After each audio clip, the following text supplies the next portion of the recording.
Bismillahirrahmanirrahim. Assalamualaikum warahmatullahi wabarakatuh. Pertama-tama kita panjatkan puji dan syukur kehadirat Allah Subhanahu wa taala di pagi yang cerah ini. Kita diberikan kesempatan untuk bersama-sama menikmati kehidupan, khususnya di dalam rangka melanjutkan perkuliahan dalam mata kuliah penyelesaian sengketa keluarga Prodi Hukum Keluarga Program Magister. Ya. Saudara sekalian, topik kita pada hari ini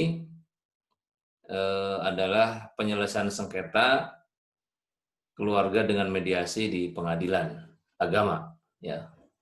Sengaja saya ambil topik yang lain, yaitu dengan judul Problem dan Prospek Mediasi di Pengadilan Agama. Baik, topik ini tentu akan membicarakan tentang bagaimana mediasi itu sebagai salah satu penyelesaian sengketa di dalam keluarga itu bisa menjadi alternatif penyelesaian sengketa di tengah banyak pilihan sengketa keluarga di pengadilan, ya. Yaitu ada yang litigasi dan ada yang mediasi. Ya. Jadi secara kalau dibuat secara berhadapan, maka mediasi dan litigasi itu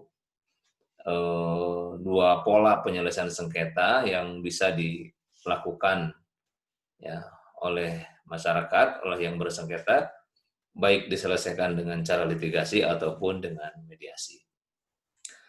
Nah, karena ini mediasinya terkait dengan pengadilan agama sebagai salah satu kekuasaan kehakiman yang khusus menangani sengketa keluarga dan ekonomi syariah, maka tentu saja mediasi berbeda dengan mediasi dalam penyelesaian sengketa di luar penyelesaian hukum-hukum keluarga.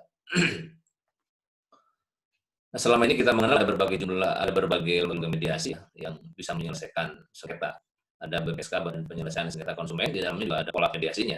Kemudian juga ada penyelesaian sengketa hubungan hidup, itu juga ada mediasinya. Nah, ini pada kesempatan ini mediasi yang terkait dengan pelaksanaannya di pengadilan agama. Karena itu masuk ke Permen nomor 1 tahun 2012. Kita coba lihat di sini dinyatakan bahwa mediasi adalah cara penyelesaian sengketa melalui proses perundingan. Jadi mediasi ini intinya adalah berunding. Ya. Masyarakat kita akrab dengan kata musyawarah dalam berunding itu kan. Jadi khusus di dalam sengketa keluarga berarti mereka berunding tentang sengketa keluarga yang sedang mereka hadapi. Ya. Yang sedang mereka hadapi itu yang dimaksud dengan perundingan dalam konteks ini. Ya. Nah, untuk apa mereka berunding? Tentu untuk memperoleh kesepakatan. Ya.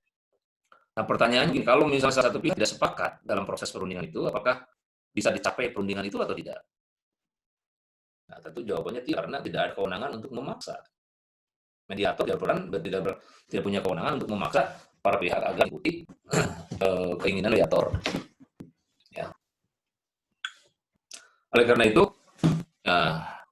berarti kesepakatan itu harus dilakukan oleh kedua pihak.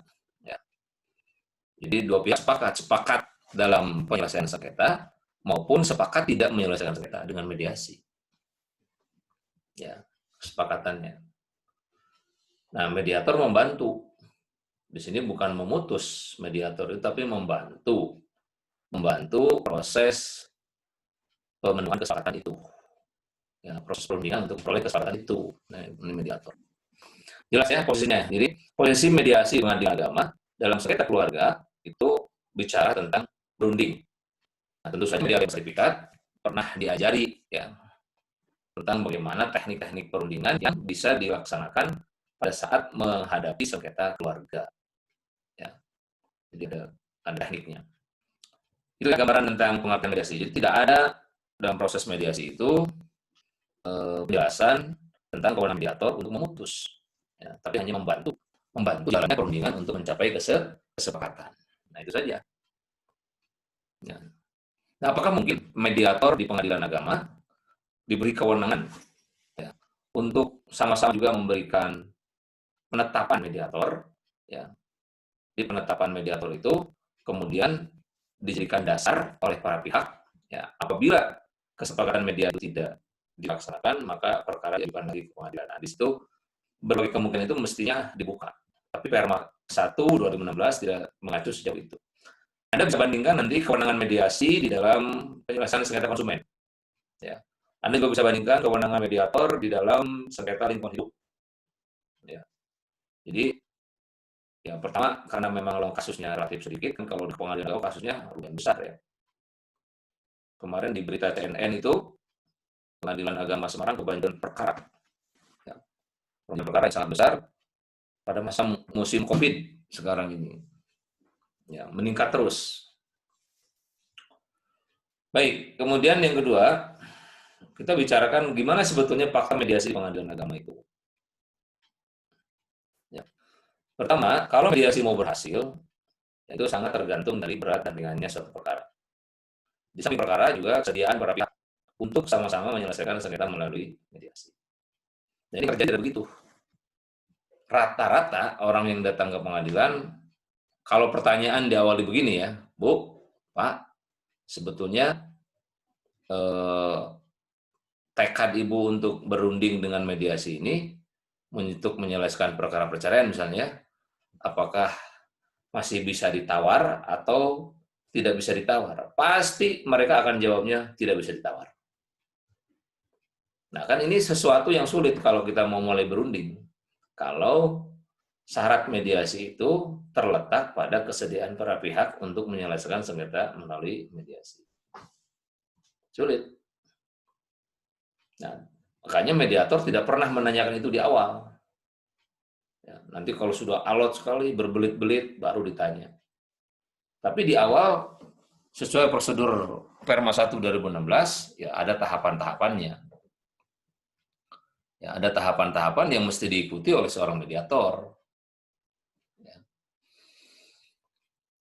Baik, kemudian yang kedua, perundingan damai melalui mediasi tidak akan berhasil apabila salah satu pihak enggan menyelesaikan dengan mediasi. Sudah barusannya, mediator hendaknya ikut mendorong untuk mengakhiri sengketa dan mencapai kesepakatan damai, terutama dalam perkara yang masih ringan.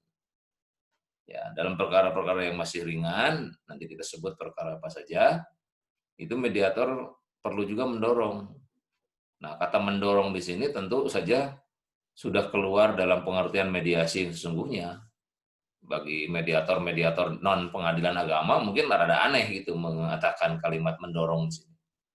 Tapi bagi mediator di pengadilan agama itu memang perlu ada. Ya, perlu diberikan juga pencerahan. Entah pencerahan itu mau diikuti oleh para pihak atau tidak ya. Yang jelas mendoronglah bagaimana supaya penyelesaian mediasi sengketa dengan mediasi itu dilakukan atau dipilih.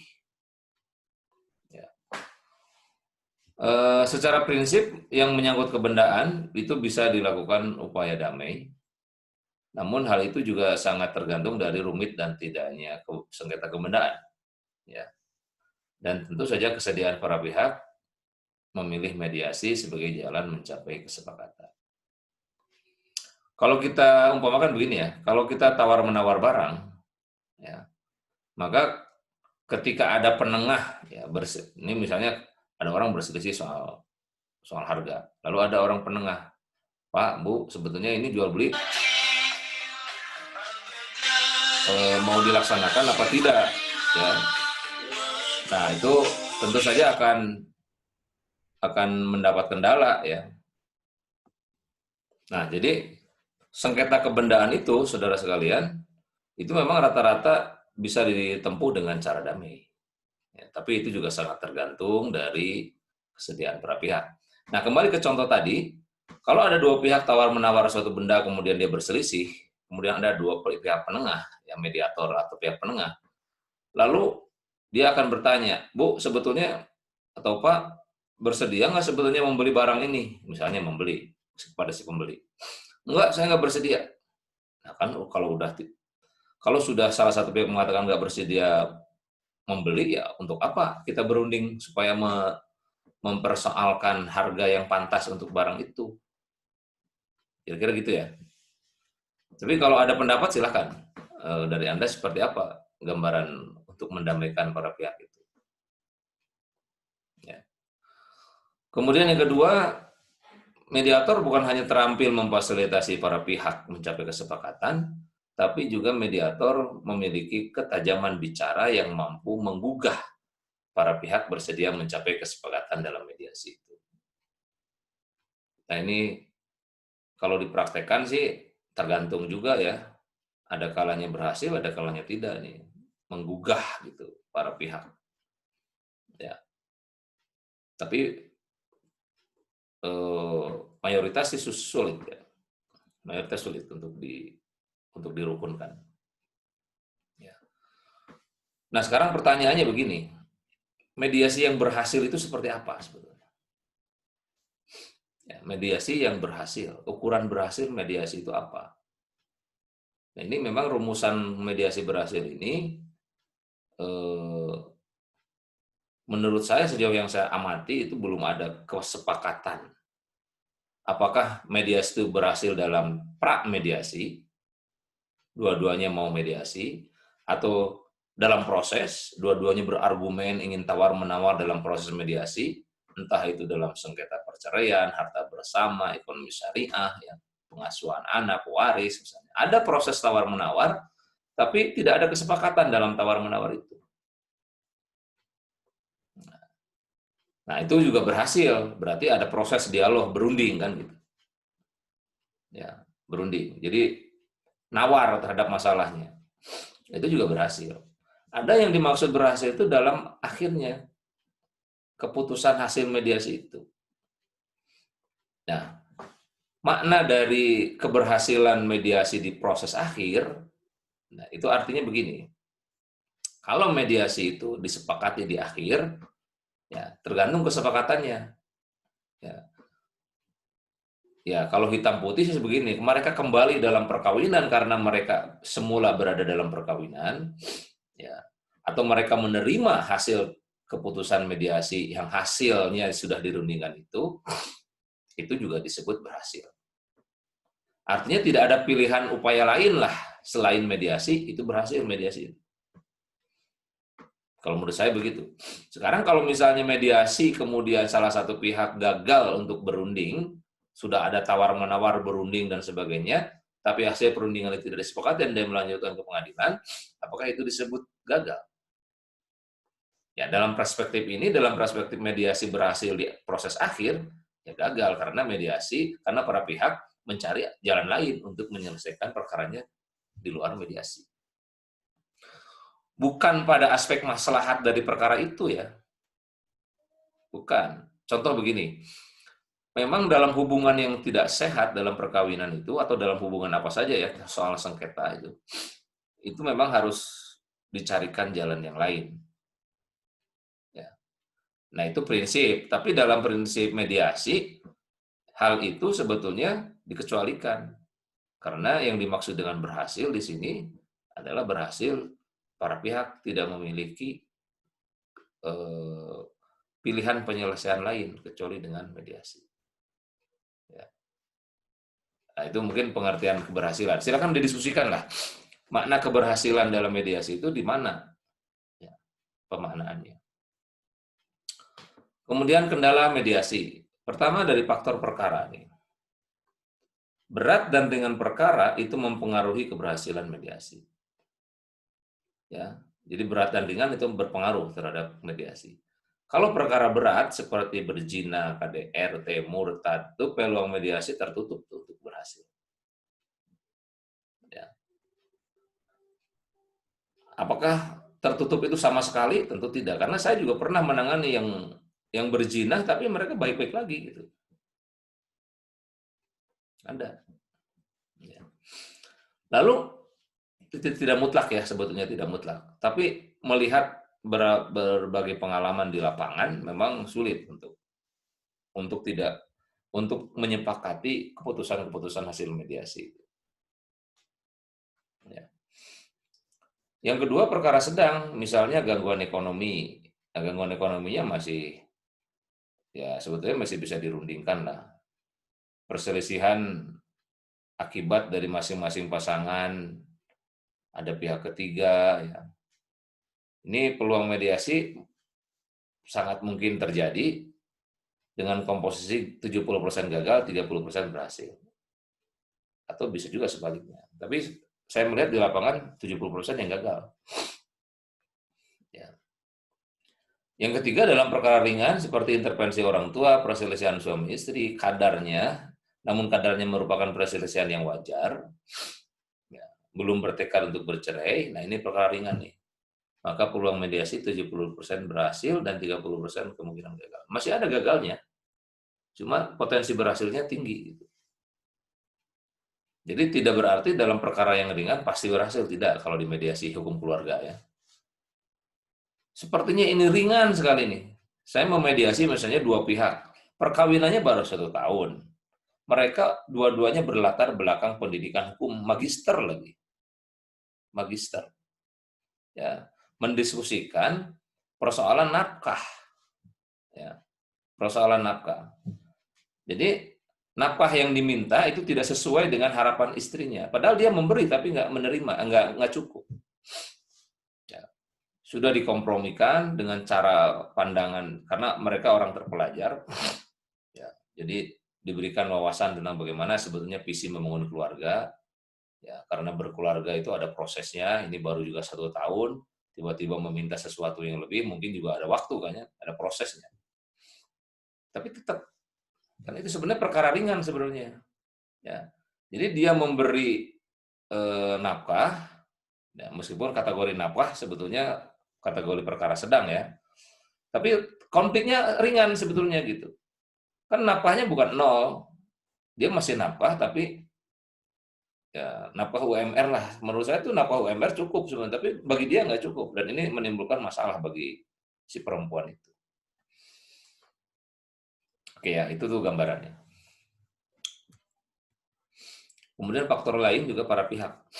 Pihak yang masih ragu-ragu untuk berpisah itu peluang mediasi berhasil tinggi. Jadi perkaranya ringan, para pihaknya bisa dikondisikan, dikompromikan, itu tingkat berhasilnya tinggi. Ya. Ada pasangan yang usianya 67 tahun, ya, kemudian istrinya 65 tahun, berselisih soal usaha. Ya, jadi yang diperselisihkan adalah sikap suami yang selalu komentar terhadap soal-soal sepele yang dilakukan oleh istrinya. Jadi istrinya itu jualan lotek, padahal suaminya punya banyak aset ya. Tapi dia ingin melakukan itulah aktivitas lain. Kan di usia sudah tidak muda lagi kan. Nah, dia mengusahakan itu, kemudian sambil jualan lotek itu dia selalu memberi nasi untuk para pelanggannya. Nah, nasinya kan kadang-kadang sisa tuh. Nasi itu sisa. Nah, nasi yang sisa itu, saudara sekalian, kemudian tidak dibuang, tapi dimakan oleh suami dan 2 orang anaknya yang masih ikut sama dia. Ya, ada anaknya yang 1 lagi yang belum menikah. Ya. Nah, suaminya sering protes, dikasih makan nasi yang seperti itu. Istrinya berharap bahwa nasi itu tidak mungkin diserahkan lagi kepada pembeli untuk esok harinya, akhirnya dia makan. Nah, suaminya ngeyel, ngomong segala macam. Nah, ini terjadi perselisihan. Nah, gara-gara itu sebetulnya pemicunya dia datang ke pengadilan. Yang paling pokok ya. Yang paling pokok, bumbunya yang lain banyak, tapi yang paling pokok pemicunya nggak tahan gitu dengan komen-komen. Makanya jadi suami jangan banyak komen lah. Ya. Sekira-kira yang nggak perlu dikomen jangan dikomen.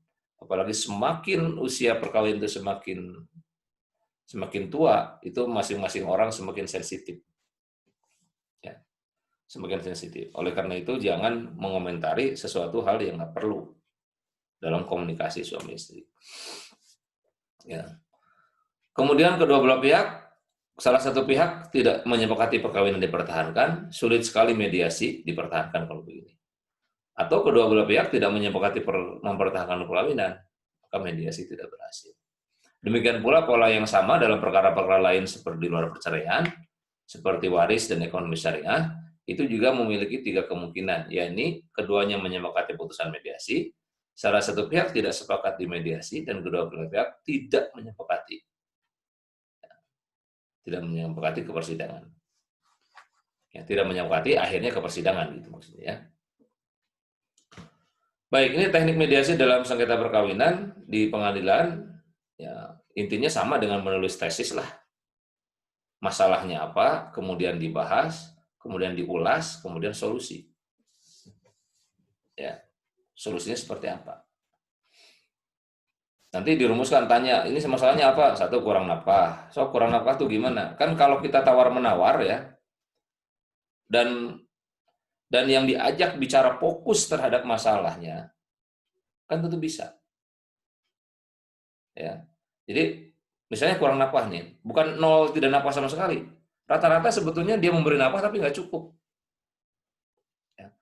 Secara hukum kan kalau di suami sudah memberi nafkah tapi nggak cukup kan gugur, secara hukum gugur, dia tidak disebut tidak memberi nafkah kan. Karena nafkahnya sudah diberikan tapi nggak cukup. Nah, dulu mungkin ketika menafkah nggak cukup, orang enjoy saja, biasa saja. Ya, tenang saja menghadapi keadaan kehidupan itu. Nah, karena agama berperan di situ.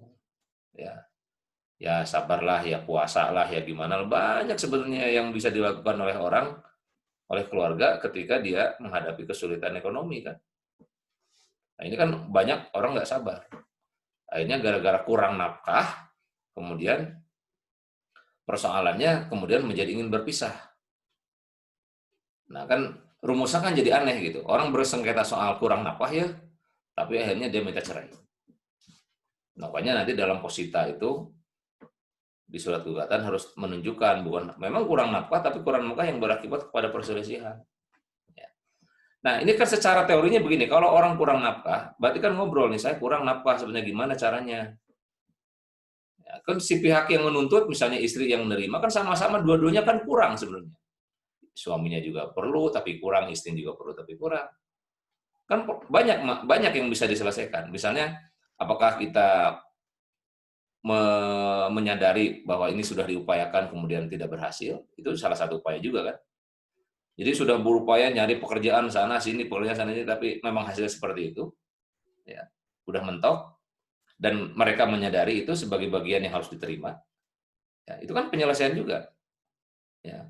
Atau ada juga yang menuntut, kasih waktu dong cepat, kapan kira-kira bisa meningkatkan pendapatan, kan itu juga solusi. Jadi kasih program lah, perencanaan. Ini kapan waktunya? Kalau enggak, ya kita nggak bisa mempertahankan perkawinan ini misalnya. Nah, kebanyakan kan itu tidak tidak dirumuskan dulu gitu oleh para pihak. Karena merasa sudah jengkel segala macam, akhirnya udahlah pokoknya tidak ada pilihan lain kecuali dia pisah. Padahal mempertahankan perkawinan itu sama juga dengan mempertahankan harga diri dan negara. Jadi bagi saya, perkawinan bahagia itu harga mati. Ya. Bagi pasangan keluarga muslim itu harga mati, harus diperjuangkan. Nah, contohnya seperti itu ya. Nah, jadi ketika persoalan kurang nafkah kan banyak pilihan-pilihan penyelesaian masalahnya kan. Kalau kurang nafkah gimana? Berarti pendapatan dikurangi, segala macam digunakan. Itu mestinya yang dibicarakan gitu kan. Yang dibicarakan oleh para pihak itu gitu. Ini saya tuh kurang nafkah, kebutuhan sekian, sok atau diatur gimana caranya supaya kebutuhan tetap terpenuhi, nafkah yang segitu cukup. Kan? Ya nggak mau. Karena nggak mau karena sudah pusing ya dengan keadaan seperti itu. Ya. Keadaan ingin, karena mungkin juga mestinya para suami istri itu kompromi dengan keadaan, jangan berkompromi dengan hayalan. Ya. Dalam kalau misalnya kita membayangkan apa yang kita mimpikan, yang kita hayalkan, kemudian faktanya memang kita tidak seperti itu, ya sakit perkawinan itu. Jadi jangan realistis saja, kalau suami istri pendapatannya sebegitu, ya harus dibicara, harus realistis. Ya. Pendapatannya UMR tapi ingin jalan-jalan ke mall seminggu sekali, ribet. Ya. Nah, di situ sabar berperan. Kalau nggak ada sabar, susah. Kalau susah, ya udah amputasi. Kata Quran, obat ya kalau ada masalah, sabar. Itu obat. Harus ditelan, terus diminum tuh. Harus dipraktekkan kalau sekarang. Kalau itu nggak dipakai, nggak dipraktekkan, ya udah, perkawinan bisa selesai. Ya. Kedua, membahas masalah. Nah, dalam pembahasan masalah ini biasanya mereka saling membantah, nggak mengakui. Ya, terjadi karena sebab akibat. Dia marah tuh karena istrinya begini, dia marah karena suaminya begitu, terus. Ya, sudah tidak lagi bisa diupayakan, pokoknya ingin berpisah. Nah, selingkuh kadang-kadang misalnya sebab akibat. Misalnya kemudian juga tidak menghargai karena juga tidak menghargai. Itu akhirnya kan begitu, tidak ada kesadaran dua-duanya. Sebab perkawinan itu ada saling. Ya. Wa ashiruhunna bil ma'ruf, dan pergaulilah mereka dengan baik. Ya. Itu ayat itu menegaskan harus saling melengkapi perkawinan itu. Jangan saling mengoreksi kekurangan masing-masing. Ya, memang harus tahu ilmunya. Ya. Jangan hanya menikah siap bahagia, tapi ketika ada masalah tidak siap menderita. Sulit. Sebab kehidupan itu hitam putih, nggak selalu hitam. Harus bisa dua-duanya dalam keadaan seperti itu. Nah, lalu teknik mediasi, mediator biasanya melakukan negosiasi, tawar-menawar, komunikasi verbal, memikirkan ulang. Ini panjang lah kalau diceritakan satu-satu ya. Kemampuan bertanya, reiterasi, parafrase, menyimpulkan, komunikasi non-verbal, ya, mendengarkan secara efektif, itu bagian yang mesti dilakukan oleh mediator. Prakteknya di pengadilan, ya itu tadi, kembali kepada kendala tadi. Itu para pihak sudah merumuskan, meminta, pokoknya saya tidak bersedia untuk menunda lagi mediasi. Pilihannya kan saya ingin nunda sebetulnya. Dengan cara tadi itu, entah itu lewat kaukus, atau juga menunda persidangan, menunda mediasi supaya mereka lebih berpikir lebih lama lagi, lebih sehat. Baru yang terakhir, setelah teknik mediasi dilakukan, solusi. Kesimpulan, kalau dalam artikel atau dalam tesis Anda ini. Apa kesimpulannya? Dirumuskan kesepakatan damai atas berbagai perundingan itu. Yang kedua, merumuskan mediasi tidak berhasil, solusinya, atau mediasi tidak bisa dilaksanakan. Itu aja solusinya dalam hal mediasi ini. Baik, kendala mediasi ya, ini para pihak dalam perkara ini tidak punya kepentingan yang sama untuk menyelesaikan masalah dengan mediasi. Memang udah beda. Ada yang memang motifnya ke pengadilan itu untuk merusak nama baik, atau juga menyita waktu salah satu pihak, banyak. Ya. Sehingga udahlah, nggak mau mediasi. Ya. Kemudian gambar yang kedua belah pihak sepakat mempertahankan kembali perkawinan karena ada kepentingan yang sama. Tadi tergantung berat ringannya. Kemudian mediasi sengketa perkawinan, salah satu pihak di awal mediasi menyatakan tidak sepakat mempertahankan perkawinan. Sulit nih kalau sudah mengatakan saya nggak sepakat dengan mediasi ini. Ya. Nggak bisa, pokoknya saya ingin pisah. Sulit. Nah, kenapa banyak kasus atau contoh perceraian yang dicontohkan dalam tulisan ini atau dalam pembahasan ini? Karena itu yang paling dominan. Ya, yang paling dominan dalam perkara-perkara yang ada di pengadilan agama. Ya.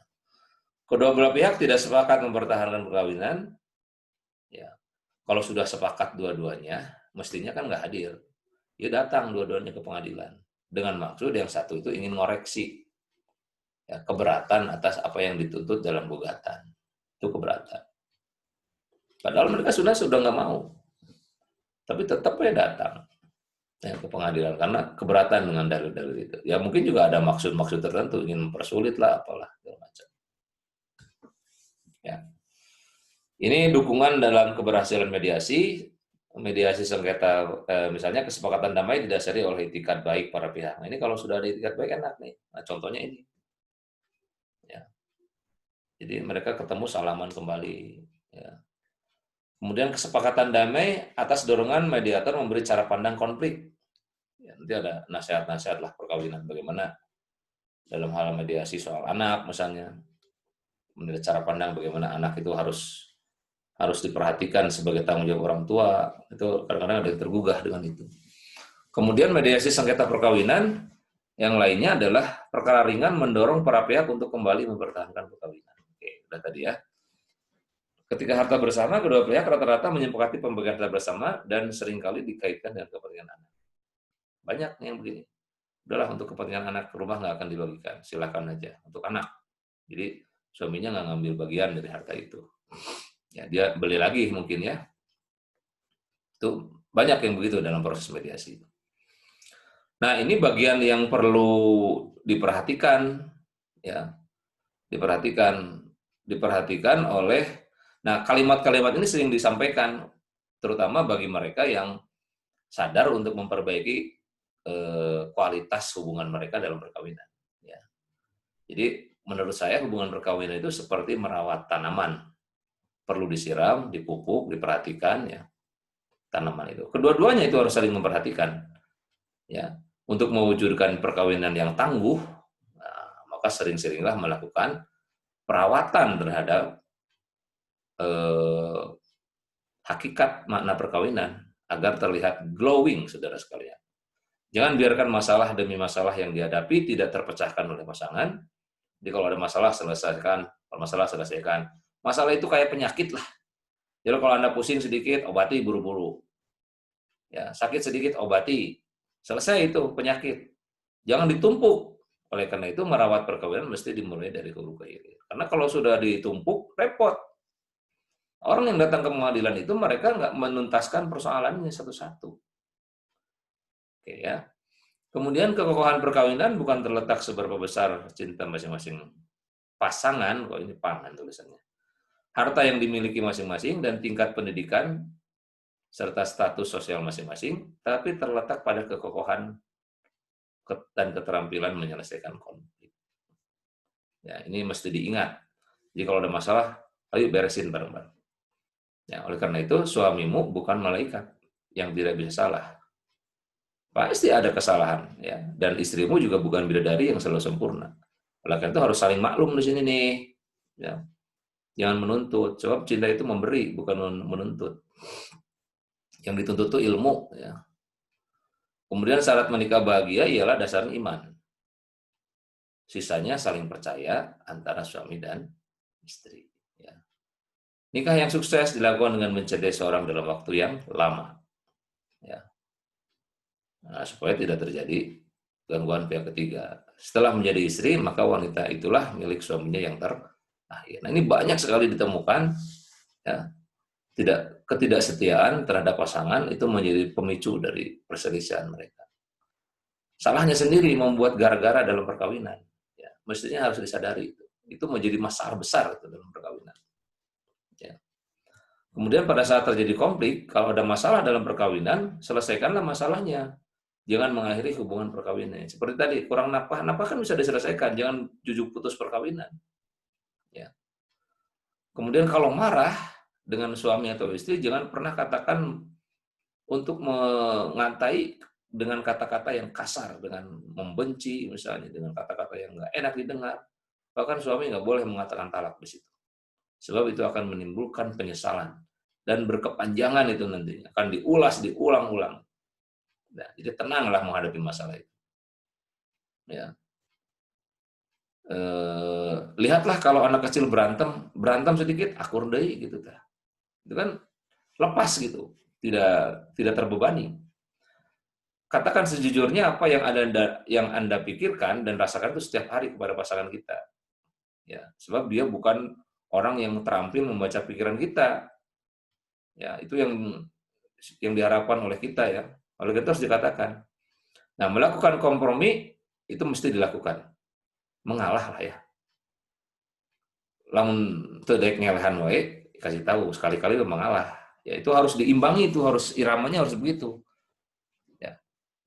Tapi kalau misalnya ingin bertahan dalam perkawinan ya syarat dan rukunnya ini. Kalau syarat dan rukunnya ini nggak dipenuhi ya repot. Nah, ini yang tidak banyak disadari oleh masing-masing pasangan ketika menikah. Ya. Jika kita berada dalam hubungan perkawinan yang salah, ya, maka ya tentu tidak perlu dipertahankan karena kita berhak bahagia. Ya.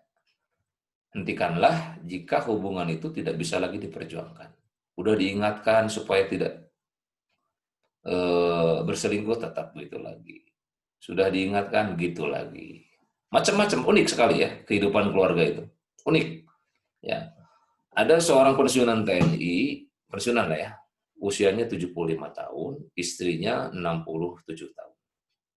Ada kebiasaan baru dari si pensiunan itu, sering nongkrong di kafe. Ya, dan sering nongkrong di kafe itu dia selalu minta dipijit oleh perempuan yang ada di kafe itu karena dia melayani pijit. Istrinya nggak suka. Ya, udah dibadamikan nggak suka gitu deh. Sampai 3 kali. Akhirnya datang ke meja perundingan, dia menyatakan insaf. Kata istrinya udah telat. Coba bayangkan. Udah menikah 40 berapa tahun tuh. Ya, tapi gara-gara itu buyar tuh, ambiar itu. Ya, masalahnya. Nah, jadi udah diperjuangkan tuh oleh istrinya tuh. Ya, ketemu dengan anak-anaknya. Anak-anaknya juga udah usia 40-an ya. Nggak bagus juga. Begitu dari akhirnya pusing dia. Ya, oke. Diskusikan dengan kepala dingin lah kalau untuk untuk menyelesaikan persoalan itu ya dengan pasangan. Jadi untuk mendapatkan pikiran jernih, maka cari waktu yang tepat. Ya, bisa saja memilih waktu itu tidak hanya sekarang tapi juga esok hari untuk meredakan emosi ya dalam rangka menyelamatkan perkawinan. Baik, itu kendala problem mediasi di pengadilan agama.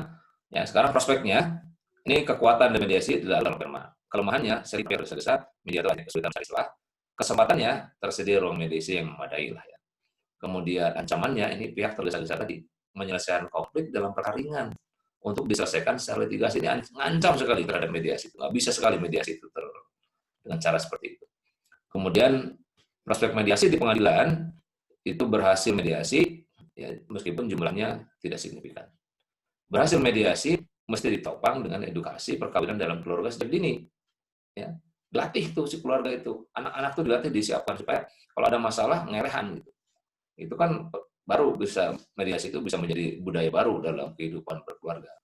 Yang terakhir, negara mesti menyediakan kebijakan multidor, banyak pintu lah untuk mediasi ini yang bisa terhubung dengan pengadilan agama. Jadi bukan hanya di pengadilan agama mediasi itu, tapi juga dengan lembaga-lembaga non pemerintah yang lain yang ada di luar pengadilan, tapi terhubung dengan pengadilan bahwa itu adalah proses mediasi yang sudah dilakukan, supaya kesannya tidak tergesa-gesa melaksanakan mediasi di pengadilan. Demikian ya, saudara sekalian, penjelasan tentang mediasi dalam perkara ini, dalam topik ini. Saya berharap apa yang disampaikan silakan didiskusikan atau ditanyakan. Kalau belum jelas ya mudah-mudahan ini bermanfaat bagi kita ya untuk masa-masa yang akan datang. Segala perhatian, mohon maaf atas segala kekurangan. Billahi taufiq wal hidayah. Wassalamualaikum warahmatullahi wabarakatuh.